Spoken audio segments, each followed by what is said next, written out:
سلام سلام كبرات خاتات مدبي أبزلهم سلامكم بزح مباركس نيلو مع أنت مدبي كم ذا أبزار السنة بزي فيديو أنت كاتات الوزلهم يكون نيبا حق بتعميز قرمكا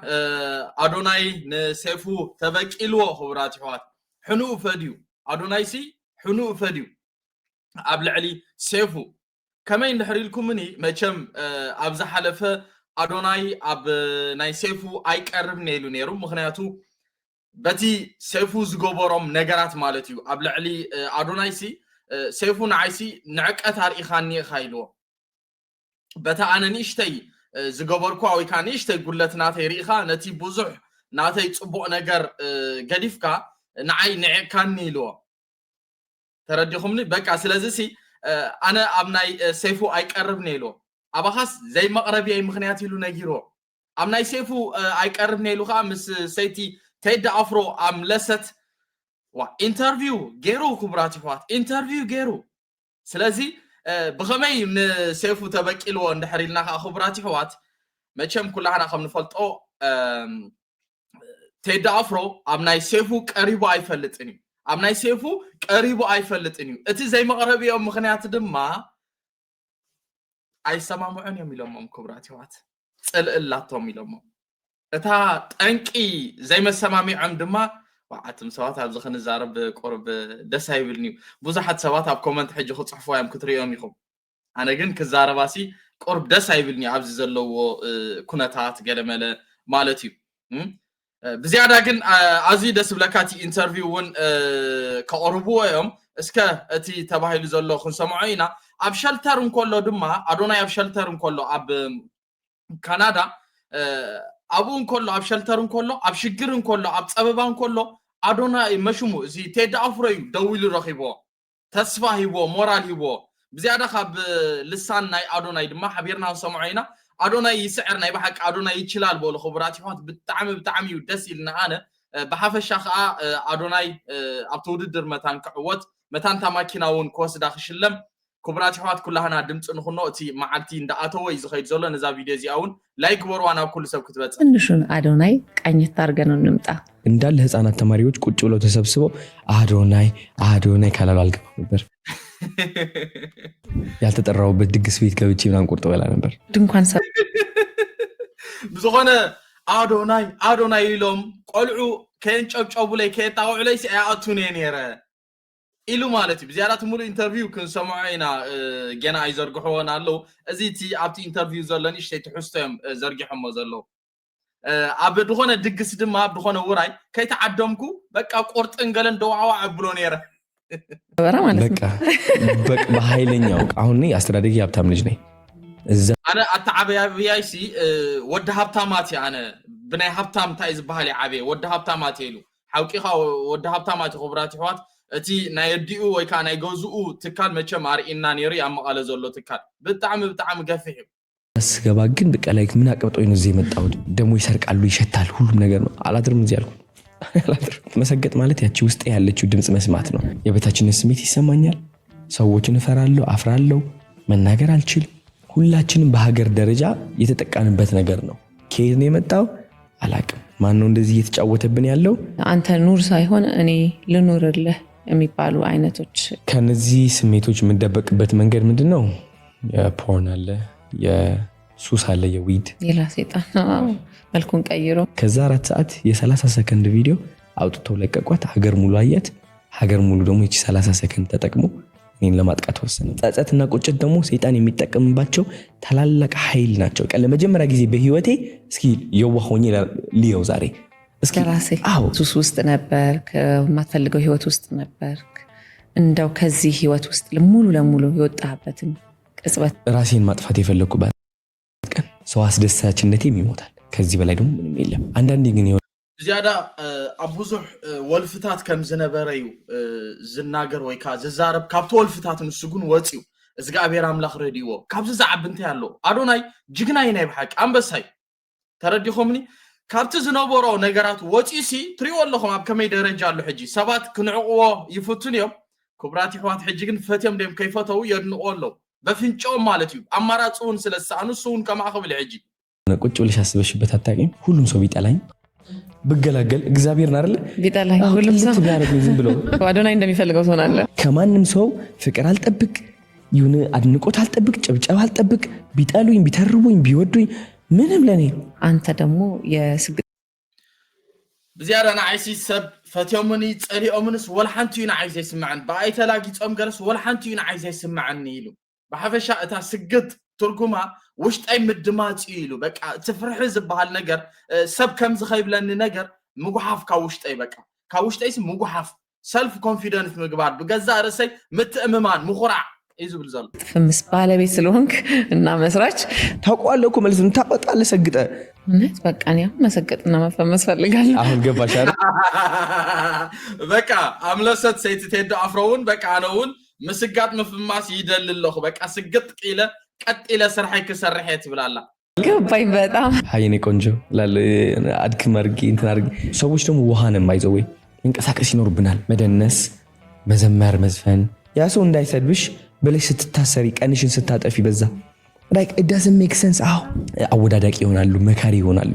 ከዛ ያንቺ ተወዳዳሪ ይሆናሉ ከዛ ባንቺ ይቀናሉ ከዛ ያንቺ አንጨብጫው ይሆናሉ ምርጫ የላቸው ዋው አዶና ለማ አንተ ምሸትዩ ከዝርጋህ ክብራት ህዋት በሐፈሻ ንሱ ዝበላ እንታይ ነራ እታኒ እሽተይ ናይ 30 ሰከንድ አነስ ተዛረብኳታ ናይ ጋሴ ገለ ማለት ክብራት ህዋት ናይ بعلخ نفسخ مروي حجي بتاناي 30 سكند انا زغبركو علمولو بااسي نعيت علي اني ويكا بوزح تزاري بيلو اب ساعه زغن رايو خبرات هوات فقرنا يسبالو ازيخ الله واي خبرات هوات وصيو تزاريبو كاباي تمهارو كاب كمز عينت ነገር ውጪ ከማኒሉም በን ነዚህ ህማቅ ነገራት አይተባበዕ ኖርማል ግን ያ ናይሰብ ነገር ኮሚ በሐፈሻ ግን ብስርሑ አሪዎም ንፈይ በጣም ነው ምንወድህ በጣም ነው ምናከብር የኢትዮጵያ CR7 ብያለሁ ተስፋ ስቆርጥ አንድ ቀን እሱ ነው ይደወልልኝ like I gave up completely ቴዲ አፍሮ ከዛ he literally voice ላከልኝ ኩብራቲ አትሬዎ ቴዲ አፍሮ አብ ጊዜ ሽግሩን ህማቁን በቃ ተሸጊሩ ከምዘሎ አብ ጸገም ከምዘሎ ምስፈለጠ voice ሊ ይኹሉ ኩብራቲ ቴዲ አፍሮ ገና አብ ካናዳ አብ ሽግርን ኮሎ አብ ሸልተርን ኮሎ ኩብራቲ አትሬዎ ቴዲ አፍሮ ሰላም አዶናይ እንዴት ነህ ሰላም ነው ወይ ቴዲ ነኝ በጣም ቪዲዮዎች ወዳቸዋለሁ በጣም ትልቅ ቦታ ዋው ዋው ዋው ዋው ስማ አዶናይ አነ ቴድሮስ አፍሮ ገሌሉ ቮይስ ሊኹሉ አጆኻ አብስላ على ደረጃ ክትበጽሕኻ ገሌሉ ቮይስ ሊኹሉ ረይ ወሕሰቦ ናይ በሐቂ አነ ፉሊ ክብረት በቃ ፉሊ ክብረት እንተዳ አፍሮ ብልቢ ሰለክ ነው ናለኝ ሶ እሱ ዘፋኝ በጣም ወድለታለሁ ዘፈኖቹ እንዳለ ባጠቃላይ and then የዛን ቀን ሲደውልልኝ ደግሞ ዋው ዋው ዋው ዋው በአድናቂ ዘፈኑ ናቱ ደርፍታት ገለፎቶ በቃ አፍታ ሰዓት ንሱ ምስደውለለይካ በጣዓሚ ዋው በጣዓሚ ተገሪመ ተደሲተ ተሐጉሰ ይዝብል ዘሎ ከልቤ ቆርጬ ባንቺ ዋው ዋው ዋው ይረሳሽ ሞክርና ዋው ዋው ይቅርታ ልጠይቅወስነው ጥፋቱ የኔ ነውና واو واو واو ناي بحق بتعامي عدني غيهم بك عدني غيهم سيكفت السن النقاقر بتعامي قلع عينت بك واو بايزوي ناي تيد أفري هذا درفي سمعتني كنتش كومي واو واو واو واو أب ساعة زخا مس أملست سيتي تيد أفرو قتلو بك أنا سيفو قتلو خبراتي هات بك በቃ ረዮሞ ቴዲ አፍሮ አብናቱ አይቀርም ይሉ አዶናይ ከአብናቱ አብናይ ሴፎ አይቀርም ነው ዋው ጨክና ስዋት አቅም ለምን ይኖር በቃና ለችኝ ጨክና ስዋት አቅም ለምን ይኖር ለምን ይሆን በቃና ያለችኝ ታይኖን ቋን የጠላችኝ ሰላም ጋይስ እንደምን አላችሁ አዶናይ ነኝ ማክሰኞ ምሽት በአምለሰት ሙጬ ዩቲዩብ ቻናል ጠብቁኝ በጣም ገራሚ ፖድካስት አድርገናል እንደምትወዱትም 100% እርግጠኛ ነኝ ዋው እቲ ኢንተርቪው በቃ ሰባን ቀዊሊ ጽበዘሎ ስቲል ክሳብ ሕጂ አይተዘርግሐናሎን ሎማ አንተ ምሽትዮም ከዝርግሖ እቲ ኢንተርቪው ማለት እዩ ዋው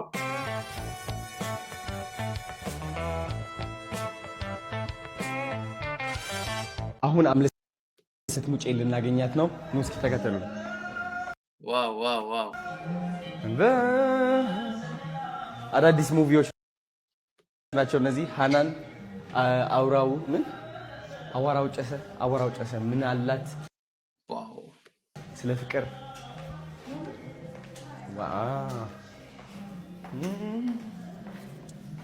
ሃይ እንዴት ነሽ ሰላም ነው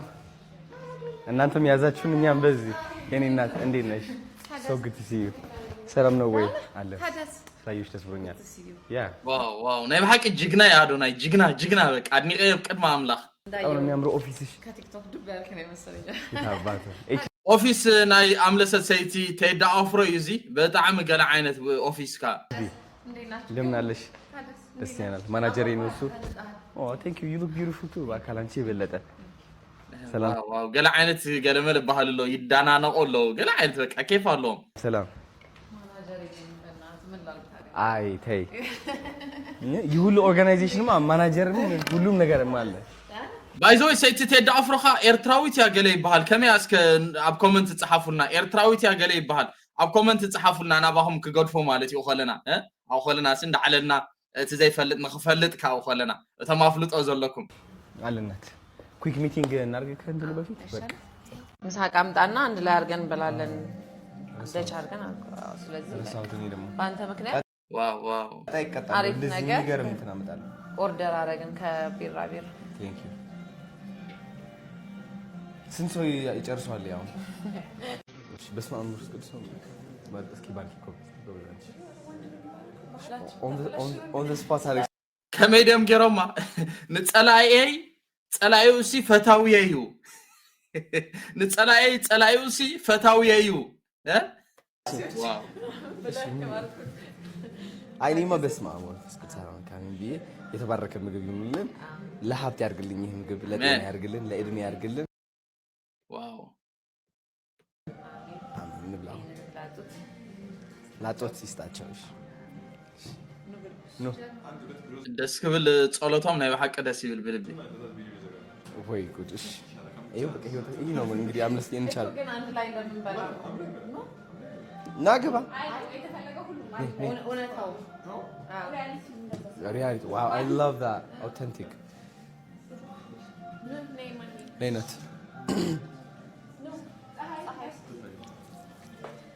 ዋው በጣም ደስ ክብል ማለት በቃ በጣም ይመችኻ አዶናይ ይስዕር እስከበለ አዶናይ ይስዕር ይመችኻ በሎ በቃ ቅድመ አምላክ እጅ መስደድ ነው በጣም ደስ ብሎኛል እውነቴን ነው የምልሽ ማያ እንዴት ታዲያ ስግጥ ፍምስ እንላለን ዛሬ ስግጥ ፍምስ እንላለን እኔ ካሜራማን ወረከኝ ናፒ ይቅርታ ደንደሩደ ያው የኔም ማናጀር አረ አታውቁ ነው በእውነት እግዚአብሔር እኔ ካስቀደደ አይ ከዛ አውርተናል ደግሞ ውጭ ላይማ ግን አይቼዋለሁ በጣም ነው የሚያምረው ሁሉ ነገር ወደድከው በእውነት ብዙ ስራዎችን እንሰራለን በደንብ ቱራራ አደረክ በደንብ አሳየችኝ እሷ በደንብ አድርጋ በጣም ነው የሚያምረው ለሌሎችም ሰዎች መተው የፈለጉትን አይነት ኮንቴንት በተለይ እንደዚህ ሞኖ ፖድካስት ምናምን መስራት ለሚፈልጉ ፕሮዳክሽን ደግሞ ለሚፈልጉ ዶክመንተሪ ለሚፈልጉ ድራማ ለሚፈልጉ ኤኒ ፕሮዳክሽን ማስታወቂያ መሰራት ለሚፈልጉ እንጣት ይችላል ያ ሹር እኔ አሁን ሰራለሁ ዛሬ 15 ደቂቃ ለዩቲዩብ ቀርጻለሁ ብያለሁ እንግዲህ በቃ እኔ ነኝ እንግዲህ እንጀምራለን በደስታ በእውነት አዶናይ በጣም ነው የምንወድህ በጣም ነው የምናከብርህ የኢትዮጵያ CR7 ብያለሁ ይግቦይ አዶናይ ይግቦይ በሐቂ ባይዞይ ብጣዕሚ ደስ ይልኒ ክቡራት ይሕዋት ንስኹም ከንታይ ትብሉ እንታይ ርእይተለኩም ተሓጒስኩም ደስ ደይልኩም በሐቂ አዶናይ ንሴፉሲ ተበቂልዎ በቃ ሕኑእ ፈዲሉ ምክንያቱ ብሕፅር ዝበለስ ነጊሮኩም እታ መባእሲቶም ክዛረባ ነይደልኒ ኮመንት ክነግረኹም እዮም ብዝያዳ በዓሎ ማለት ደስ ኣይብልኒ ክቡራት ይሕዋት እምበር ብሓንቲ ጉዳዮም ተባኢሶም ሴፉን ከምኡ ከዓ ቴዲ አፍሮን ማለት እዩ ተመባእሲቶም እንታይ ትፈልጡዋ ዲኹም ኣብ ኮመንት ጽሐፉዋ ነው ክብላ ይደልኒ ማለት ደስ ኣይብልኒ ክቡራት ይሕዋት ብሓፈሻ ግን